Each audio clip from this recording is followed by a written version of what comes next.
नमस्कार दोस्तों, मैं पंकज कुमार और स्वागत है आपका हमारे YouTube चैनल चयन मंत्रा में। तो मैं आशा करता हूं कि आप सब एकदम अच्छे होंगे, पढ़ाई अच्छी चल रही होगी। और अगर आपकी पढ़ाई अच्छी नहीं चल रही है ना, तो एकदम रेडी हो जाओ, अब तो आपको चलानी पड़ेगी, क्योंकि बिहार दरोगा की एक बहुत ही बड़ी भर्ती आ चुकी है। तो आपका जो सपना है ना वर्दी पहनने का, कि मेरे को वर्दी पहननी है और काम करना है एकदम, तो अब पूरा होने जा रहा है। और इस वीडियो में उसी के बारे में बात करेंगे। तो आर यू रेडी? चलिए अपनी क्लास को स्टार्ट करते हैं। उससे पहले आप सभी से रिक्वेस्ट है कि हमारे चैनल को सब्सक्राइब कर दीजिए और अपने फैमिली एंड फ्रेंड के साथ शेयर करिए। और देखिए, बहुत बड़ा मौका मिला है, टाइम से पहले फॉर्म भर देना भाई, लास्ट डेट का इंतजार बिल्कुल भी मत करना। और आगे मैं आपको सारी डिटेल बताता हूं कैसे आपको स्ट्रेटजी बनानी है और किस तरीके से आपको पढ़ना पड़ेगा। तो देखिए, बिहार दरोगा भर्ती का नोटिफिकेशन मैं आपको डिस्कस करता हूं। किसके द्वारा रिलीज किया गया है? BPSSC, Bihar police subordinate services commission, ये इसको कराता है। बात करें इसकी एप्लीकेशन बिगन होंगे कितने, 5 अक्टूबर से, यानी कि आज 3 है और 2 दिन बाद हो जाएंगे, यानी कि 5 अक्टूबर से स्टार्ट हो जाएंगे फॉर्म भरना। पेन हमारा थोड़ा सा प्रॉब्लम कर रहा है, इसको हम अभी रिजॉल्व करते हैं। और देखिए, इसकी लास्ट डेट कब होगी? इसकी लास्ट डेट होगी 5 नवंबर, यानी कि पूरे 1 महीने का टाइम मिल रहा है आपको। आराम से फॉर्म भरिए, लास्ट डेट का वेट मत करना। अगर आप नहीं भर पा रहे हो तो साइबर कैफे में भरवा लीजिए। और बात करें एग्जाम फीस की, तो 5 तारीख ही लास्ट है, 5 नवंबर लास्ट डेट है एग्जाम फीस को पेमेंट करने के लिए। और एग्जाम डेट अभी मतलब उन्होंने बताई नहीं है, शेड्यूल के अकॉर्डिंग आ जाएगी, आपको पता चल जाएगी। अब देखिए, बात करें टोटल वैकेंसीज की, तो टोटल भर्ती कितनी है? टोटल 1257 वैकेंसी हैं। अब इसमें भी बाइफरकेट किया गया है, मतलब डिवाइड किया गया है कि जनरल के लिए 441, शेड्यूल कास्ट के लिए 275, ट्राइब के लिए 16, एक्सट्रीमली बैकवर्ड क्लास 238 है, backward class 107, female candidate 82 for VC. ऐसे ही आप देख सकते हो। सबसे बड़ी बात है, ट्रांसजेंडर के लिए अलग से 5 वैकेंसीज निकाली गई हैं, इसका भी याद रखिएगा। देखिए, यहां भी बात कर लेते हैं सेम, सामान्य वर्ग के लिए 441, अनुसूचित जाति के लिए 275। ऐसे आप पूरी डिटेल पढ़ लेना, आप हिंदी इंग्लिश जैसे चाहो, जिसमें कंफर्टेबल हो आप उसमें पढ़िए आराम से। नेक्स्ट अगर हम आगे बात करें तो देखिए, बहुत सारी प्रोसेस है। अब देखिए, ये सेम, ये ऑफिशियल नोटिफिकेशन है, वहां से कटआउट लिया गया है आपको एकदम वैलिड जानकारी के लिए, आप यहां से भी इसको देख सकते हो। नेक्स्ट अगर आगे बढ़े हम, तो देखिए एप्लीकेशन फीस की बात करते हैं। तो देखिए कितना पैसा लगेगा भाई, क्योंकि पैसा मेन है एग्जाम फॉर्म भरने के लिए। तो जनरल और ओबीसी, एनईबीसी और जो अदर स्टेट के, यानी कि बिहार के अलावा जो कोई और स्टेट का फॉर्म भरेगा, मेल कैंडिडेट सबके लिए 700, याद रखिएगा। बात करें एससी एसटी फीमेल कैंडिडेट के लिए 400 रुपए लगेंगे, ये भी याद रखिएगा।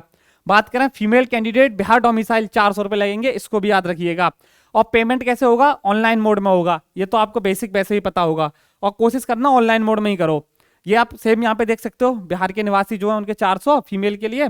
और देखिए एज की बात करें, तो जो मेल कैंडिडेट है उनके लिए मिनिमम एज कितनी रखी गई है? 20 साल, और मैक्सिमम एज कितनी रखी गई है? 37 साल, इसको भी याद रखिएगा। ये रहा आपका 20 साल और ये 37 साल। फीमेल जनरल कैटेगरी में 20 साल 40 साल, याद रखिएगा। ट्रांसजेंडर के लिए 42 साल, यानी कि 2 साल बढ़ा दी गई है। मोटा मोटा याद रखिए, अगर आप मेल हो तो 20 से 37 साल होनी चाहिए, और फीमेल हो तो 20 से 40, और ट्रांसजेंडर के लिए 42 साल मैक्सिमम रखी गई है। ठीक है, आगे बढ़ते हैं। तो देखो, ये आप सेम हिंदी में भी देख सकते हो यहाँ पे। अब हम बात करते हैं शैक्षणिक अभ्यता के बारे में, यानी कि क्वालिफिकेशन क्या होगी। तो देखिए, इसमें रखा गया है कि आपकी 1/8/2023 तक आपके पास में स्नातक यानी कि ग्रेजुएशन की डिग्री होनी चाहिए, या उसके इक्विवेलेंट यानी कि उसके समकक्ष कोई डिग्री होनी चाहिए, और इस डेट तक वो आ गई हो, आप इसके लिए एलिजिबल हो। और देखिए 1/8 ही इसकी क्या है, कट ऑफ डेट है एज के लिए, ये भी याद रखिएगा अच्छे से। डिग्री का जरूर याद रखिएगा, कब तक आ गई हो आपकी? 1/8/2023 तक किसी भी रिकॉग्नाइज यूनिवर्सिटी के द्वारा आपकी, चाहे बीए हो, बीटेक हो, बीएससी हो, कुछ भी हो, या उसके इक्विवेलेंट यानी कि समकक्ष कुछ भी हो, ये भी याद रखिएगा। नेक्स्ट बात करते हैं प्रोसीजर क्या होने वाला है भाई इसका। तो देखिए प्रोसीजर जैसा कि आप यहां देख पा रहे हो, सिंपल है। सबसे पहले आपका प्रीलिम्स होगा, यानी कि रिटन टेस्ट होगा। इसमें आगे बात करेंगे क्या होगा, ये एमसीक्यू फॉर्मेट में होगा। इसके बाद में मेंस का टेस्ट होगा, देन फिजिकल यानी कि पीईटी, फिजिकल एफिशिएंसी टेस्ट होगा, और एक फिजिकल स्टैंडर्ड टेस्ट होगा। दोनों में थोड़ा सा डिफरेंस है। और फिर डॉक्यूमेंट वेरिफिकेशन, और फाइनली मेडिकल एग्जामिनेशन। अगर आप यहां तक पहुंचते हो तो मिठाइयां बंटवा देना फिर तो, पर लेकिन इसके लिए थोड़ा वेट करना पड़ेगा, पढ़ना पड़ेगा पहले आपको बहुत अच्छे से। नेक्स्ट यहाँ पे देख सकते हो, मुख्य लिखित परीक्षा होगी, शारीरिक दक्षता परीक्षण होगा, इस सब के बारे में बता दिया आपको ऑलरेडी। अब बात करते हैं किसके बारे में, अब बात कर लेते हैं हम हाइट, मतलब फिजिकल क्राइटेरिया क्या होने वाला है। तो देखिए, अनरिजर्व और ओबीसी यानी कि जनरल एंड ओबीसी के लिए मेल जो हाइट है, मेल की हाइट कितनी होनी चाहिए, याद रखिएगा 165 सेंटीमीटर, अच्छे से याद रखिएगा, ये मिनिमम हाइट है, ऊंची ज्यादा कितनी भी हो सकती है। चेस्ट जो है आपका 81 सेंटीमीटर होना चाहिए, और एक्सपेंड करके ऐसे करके फुलाते हैं ना, तो वो 86 यानी कि 5 सेंटीमीटर का एक्सपेंड होना चाहिए, अच्छे से याद रखिएगा। एसटी एसटी के लिए 160 5 सेंटीमीटर का रिलैक्सेशन, 79 फॉर चेस्ट और 84 ये भी चेस्ट के लिए है। वोमेन की हाइट कितनी होनी चाहिए, 155 सेंटीमीटर, चेस्ट का इनका कोई क्राइटेरिया नहीं है, ये अच्छे से याद रखिएगा फीमेल के लिए। सेम यहाँ पे देख सकते हो। आगे अगर हम बात करें तो देखिए, अब हम इसमें बात करते हैं एसआई के प्रीलिम्स के बारे में। तो देखिए प्रीलिम्स का सबसे पहली बात आप ये याद रखिए कि 100 क्वेश्चन आएंगे, मैं यहाँ पे लिख देता हूं, ये देखिए सबसे पहले इसमें क्या होगा, आपके 100 क्वेश्चन आएंगे, आपके 100 क्वेश्चन आएंगे और 200 मार्क्स के, यानी कि हर क्वेश्चन 2 नंबर का होगा, अच्छे से याद रखिएगा। एमसीक्यू फॉर्मेट में होगा, आप पूछो उससे पहले बता रहा हूं, एमसीक्यू फॉर्मेट में होगा, जैसा यहाँ पे साफ लिखा है, और 2 घंटे की परीक्षा होगी, और अगर आप उसमें क्वेश्चन गलत अटेम्प्ट करते हो तो 0.2 नंबर की नेगेटिव मार्किंग होगी, अच्छे से याद रखना भाई। नेगेटिव मार्किंग तो बहुत कम है, मतलब मैं सच बता रहा हूँ, 0.2 तो आपके लिए ठीक है, मतलब काम चल जाएगा। और एक बात और याद रखिएगा, ये जो प्रीलिम्स है ना, ये क्वालिफाइंग पेपर है, ये मेरिट में नहीं लगेगा। मेरिट में कौन सा लगेगा, पहले प्री होगा फिर मेंस होगा, मेंस में भी 2 पेपर होंगे, एक जनरल हिंदी का होगा जो क्वालिफाइंग होगा, और एक जनरल मतलब जनरल स्टडीज का होगा, सामान्य अध्ययन का होगा, उसमें मैथ वैथ सब कुछ आएगा, उससे आपकी मेरिट लगेगी।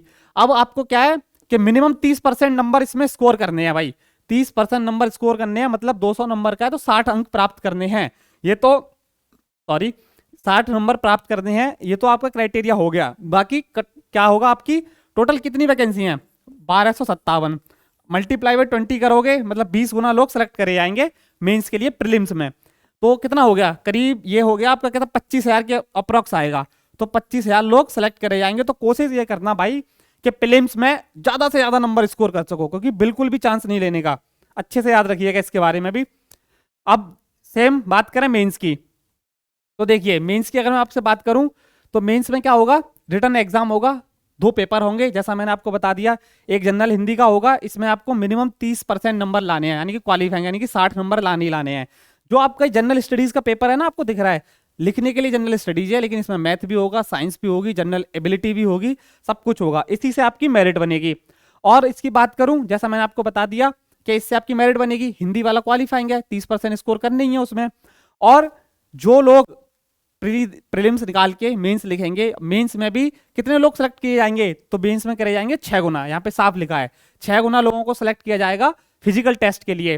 तो मतलब आप कितना हो गया, करीब मतलब लगा लो 1275 का 6 गुना, तो करीब 7500 हो गया, 7,500 लोगों को करीब सेलेक्ट किया जाएगा इसमें भी, अच्छे से याद रखिएगा इसमें। नेक्स्ट आगे बढ़े तो देखिए सेम फॉर्मेट यहाँ पे वही बताया गया है। अब बात कर लेते हैं, ये तो आपका टेस्ट हो गया, आपका सिलेबस क्या क्या आएगा वो मैं आपको आगे डिस्कस करूंगा। अब सबसे मेन है कि भाई देखो इसका फिजिकल तो थोड़ा हार्ड है, आपको मेहनत करनी पड़ेगी, आपको ये नहीं है कि सिर्फ पढ़ के काम चल जाएगा, आपको फिजिकल करना पड़ेगा, रनिंग भी करनी पड़ेगी, बादाम बादाम खाओ, दूध वूध पियो और अच्छे से आराम करो, सुबह उठो और दौड़ो और पढ़ाई करो, बस ये मोटिव बना लो अभी। तो बात करते हैं इसके फिजिकल के बारे में। तो देखिए जो पहला हो गया प्री, दूसरा हो गया आपका मेंस। अगर आपका मेंस क्वालिफाई हो जाता है तो आप तृतीय चरण में जाओगे, यानी कि तीसरे पड़ाव की तरफ बढ़ जाओगे, जो कि है शारीरिक योग्यता दक्षता। अब इसके बारे में बात करें तो पहले दौड़ मारनी है, 1.6 किलोमीटर की दौड़ मारनी है आपको, कितने मिनट में, यानी कि जो मेल कैंडिडेट हैं, जो पुरुष हैं, उनको 1.6 किलोमीटर की दौड़ भैया 6.5 मिनट में मारनी है। अच्छी खासी दौड़ है ये, आपको बहुत प्रैक्टिस करनी पड़ेगी। और यही जो महिलाएं हैं उनको 1 किलोमीटर की दौड़ 6 मिनट में मारनी है, अच्छे से याद रखिएगा, ये तो एक क्राइटेरिया हो गया। अब दूसरा बात करें तो ऊंची कूद, यानी कि हाई जंप जिसको बोलते हैं, तो जो मेल हैं उनको 4 फीट कूदना है कम से कम, ठीक है। और जो बात करें फीमेल तो उनको कम से कम 3 फीट कूदना है, याद रखिएगा। और देखिए ये कूदने के लिए ना, ऐसे मान लो आप एक बार में नहीं कूद पाए तो ऐसे आपको 3 चांस मिले जाएंगे, 3 में से एक बार में कम से कम आपको इतना कंप्लीट करना है। अब तो ये हो गई। अब बात करें लंबी कूद, तो देखिए लंबी कूद 12 फुट होगी, किसके लिए, ऐसे एकदम बोलते हैं ना लंबी कूद जो मारते हैं, जो पुरुष कैंडिडेट हैं, जो पुरुष कैंडिडेट है उनको 12 फुट कूदना है, और जो फीमेल कैंडिडेट है उनको 9 फुट कूदना है। अच्छे से याद रखिएगा भाई, फिजिकल का अभी से आपको सोच के चलना पड़ेगा, तब तक आप प्रिपेयर कर पाओगे। क्योंकि मान लो अगर आपका एग्जाम, मान लो नहीं आप निकालोगे, हमें पूरा भरोसा है, पढ़िए, आपने एग्जाम निकाला और फिजिकल में रह गए तो दिक्कत हो जाएगी, इसलिए अभी से तैयारी करो। और नेक्स्ट अगर हम आगे बात करें तो ये तो एक फिजिकल का पार्ट हो गया। अब दूसरे पार्ट में क्या होगा भाई, जैसा मैंने बताया इसमें गोला फेंक, गोला भी फेंकना है आपको, जो ऐसे करके फेंकना होता है। तो पुरुष को कितना फेंकना है, 16 पाउंड का, और 16 फीट दूर फेंकना है। अब आप कहोगे ये कितना हो गया, तो देखो 1 पाउंड में करीब होता है 4.25 ग्राम, याद रखिएगा ग्राम। तो 16 है तो कितना हो गया, करीब 7.25 हो गया, 725 kg, ये आपको फेंकना है। और जो फीमेल कैंडिडेट है उनको कितना, 12 पाउंड का गोला 10 फीट तक फेंकना है। अच्छे से याद रखिएगा इसको भी। चलिए आगे डिस्कस करूंगा आपको, तो ये हो गया। अब बात करते हैं सिलेबस के बारे में, ठीक है, सिलेबस क्या क्या होगा। तो देखिए सिलेबस में क्या क्या दिया है आपका, यहाँ पे बात करेंगे। सबसे पहला प्रीलिम्स का सिलेबस, उसमें करंट अफेयर और जनरल नॉलेज 2 पार्ट हैं उसके। तो करंट अफेयर में क्या आएगा, नेशनल इंटरनेशनल के इवेंट क्या हैं, स्पोर्ट न्यूज एंड फैक्ट क्या है, ये आएंगे। National defence question, famous personality, religion, common name, disease, nutrition, ये आएंगे, साइंस से रिलेटेड हो जाएंगे। जनरल नॉलेज में बात करें, geographical neighbour, currency, prominent discovery invention, other prominent honours आएंगे, अवार्ड्स आएंगे सारे, जो कि आपको हमारे चैनल पर डेडिकेटेड एक सीरीज चलाई जाएगी। हम धीरे धीरे उस पर वीडियोस लेके आएंगे, आपका स्टैटिक हो या कुछ भी हो, सारा कवर कराया जाएगा। अब आगे मैं देखिए बात करूं इसमें, ये है आपका मेंस का सिलेबस, हिंदी। तो भाई हिंदी, जैसा मैंने आपको बताया, मेंस का पहला पेपर है जो क्वालिफाइंग है, मतलब आपको उसमें 30% मार्क्स लाने हैं, मिनिमम 60 नंबर, मतलब 30% कितना होता है, 60। तो इसमें क्या आएगा आपका, संधि आएंगी, ये देखिए आपकी संधि, समास, क्रिया, विशेषण, अव्यय, ध्वनि, निपात, लिंग, वचन, कारक, ये सब आएंगे, आप पढ़ सकते हो अच्छे से। विलोम शब्द वगैरह आपको हिंदी की क्लासेस हमारे यूट्यूब चैनल पर भी मिल जाएंगी आने वाले टाइम में, जब शुरू होंगी हम आपको अपडेट दे देंगे उसके बारे में। बात करें जनरल साइंस की, तो ध्वनि, प्रकाश, घटना, ये सारी चीजें आपको पढ़नी है। परमाणु, आणविक संरचना, अम्ल, क्षार, कार्यबल, ऊर्जा, ये साइंस, चुंबक तत्व यानी कि मैग्नेट, जो कुछ मैग्नेट का चैप्टर है वो पूरा आएगा। नेक्स्ट आगे बात करें सिविक्स, तो इसमें अगर मैं आपको बात करूं तो क्या आएगा, सिविक्स हो गया आपका पॉलिटी मिक्सअप, मतलब कह सकते हो आप, सेंट्रल स्टेट लोकल गवर्नमेंट कैसे काम करती है, पूरा पॉलिटी का हो गया। Democracy, fundamental right, Indian parliament, आपका लोकसभा, राज्यसभा, ये सब होगा। Diversity, secularism, social justice, constitutional law, definition, articles तो अच्छे से याद रखिएगा, जरूर पूछे जाते हैं, जो कि आपको हम बताएंगे। पॉलिटी की सीरीज बहुत जल्दी आने वाली है, आपको एमसीक्यू फॉर्मेट में पूरी की पूरी पॉलिटी कराई जाएगी। नेक्स्ट आगे बात करें ज्योग्राफी की, तो ज्योग्राफी में आपका क्या होगा, तो देखिए आप पूरा का पूरा सिलेबस है, इसको तो आप डाउनलोड करके भी देख सकते हो, और बाकी मैं तो बता ही रहा हूँ। Air, water bodies, natural resources, rural agriculture, farmland, India सब कॉन्टिनेंट, इंडिया के नेबर, सोलर सिस्टम, मतलब बेसिक। अगर आप मतलब मान लो अगर आप एसएससी की तैयारी कर रहे हो, एसएससी जीडी हो गया या एसएससी सीजीएल हो गया, तो मैं कहूंगा आपको एक बार ये पेपर कंसिडरेशन में लाना चाहिए, क्योंकि बहुत सही इसका पेपर का फॉर्मेट है। आपको बहुत ज्यादा हाई फाई भी नहीं जाना है, बस जीएस पे मेनली ध्यान देना है, जीएस आपका मेन है, मैथ इतना ज्यादा मेन नहीं है। अब देखिए इसमें हिस्ट्री भी है, ये मेंस का है, यानी कि मेंस के पेपर 2 का। इसमें kingdom, empire, culture, diversity, social reform, revolt, rebellion, जैसे कि इसमें आपका मान लो 1857 की क्रांति, ये सब इन चीजों को कवर करा जाएगा। इंडिया हिस्टोरिकल मोन्यूमेंट, आर्किटेक्चर, याद रखिएगा, जैसे यूनेस्को की अभी 42वीं साइट बनी है। कौन सी साइट बनी है 42वीं, जो हैसला एम्पायर के द्वारा टेम्पल बनाए गए थे वो बने हैं। इन सारी चीजों को ये आएगा ही आएगा। इतिहास हो गया आपका। मैथमेटिक्स में अगर बात करें तो मैथमेटिक्स में क्या आएगा आपका, नंबर थ्योरी हो गई आपकी, ratio, proportion, profit, loss, simplicity, average, mean, graph, algebra, इन सारे क्वेश्चंस आएंगे, जो कि आपको अभी परसेंटेज चल रहा है हमारे चैनल पे, ओम सर पढ़ा रहे हैं। बाकी जो जितनी भी और बची हुई चीजें हैं उनकी वीडियो आपको टाइम टू टाइम मिलती रहेंगी जैसे जैसे आगे बढ़ेंगे। अब देखिए ये एक अलग से पोर्शन है, मतलब मेंटल एबिलिटी का है, इसमें आपका प्रॉब्लम सॉल्विंग, बाकी देखो ये सब आप पढ़ सकते हो, प्रॉब्लम सॉल्विंग, डिसीजन मेकिंग, बेल, विजुअल मेमोरी, डाटा इंटरप्रिटेशन, और ये सिंपल पजल्स, वही आप अच्छे से करा होगा आपने अगर एसएससी के लिए कर रहे हो तो उसके लिए आराम से। तो देखिए ये था पूरा डिस्कशन हमारा, किसके बारे में, जो बिहार दरोगा भर्ती के बारे में। आई होप कि आपको पूरी डिटेल मिल गई होंगी, अच्छे से याद रखिएगा, कोई चीज आपकी छूटी नहीं होगी। अगर आपको अभी भी कोई डाउट है तो हमें नीचे कमेंट सेक्शन में बता सकते हो। और देखिए कमर कस लो, अच्छे से प्रिपेयर करो, खूब दे दो 6 महीने अपने आप को, और खूब फिजिकल की तैयारी करो, अच्छे से खाओ, अच्छे से पियो, जितना पढ़ो उतना फिजिकल पे ध्यान दो, क्योंकि फिजिकल बहुत इंपॉर्टेंट है इसके लिए। और जब बनोगे ना, जब कंधे पे 2 स्टार लगेंगे तो आपको भी लगेगा कि हाँ भाई कुछ तो किया है। तो मौका है आपके पास में, जाने मत देना। और हमारे चैनल को सब्सक्राइब करिए। मिलते हैं आपसे नेक्स्ट वीडियो में, तब तक के लिए जय हिंद, जय भारत।